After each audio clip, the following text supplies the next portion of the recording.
Okay, the noise is going to be horrible, and I'm so sorry, but please turn me down.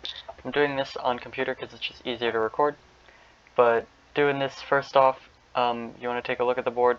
I think it's 5x5, I'm not honestly sure, but this is the easiest way to learn it. You start off, you look for A, B, C, and D. If you're trying to get a fast time, you generally want them up here or already in the columns they're supposed to be. You take A, B, C, and D and put them where they need to go. You leave out E because you're going to need this column to solve that column in this bottom row at the end. The next thing you do is you take F, G, H, and I, and you slide them in sideways as to not push D, C, B, or A to the bottom here. And then you do the same thing with K, L, M, and N. And then you do the same thing with P, Q, R, and S. Once you have this 4x4, you've gotten to the most complicated part, which is this last column and row. And what you want to do is you want to line up E, J, and O. And then using these two spots, this corner and this bottom place, you want to take you want to look at what you have in this corner. Usually, if you have something, if you have anything other than U, use U as the beginning and put it in the spaces here that it needs to go to. Since this is V, it will go here with W.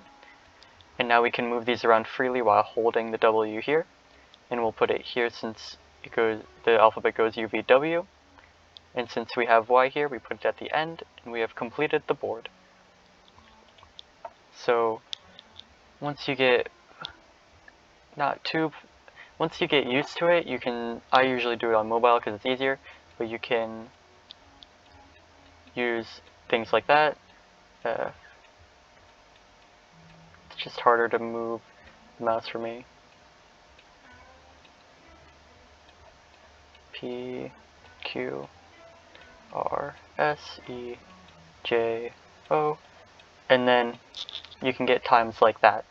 Generally, aiming for under half a minute is amazing. I would definitely try to get under a minute. The moves per second really helps. If you can have a high moves per second, then it doesn't matter how many moves you do it in.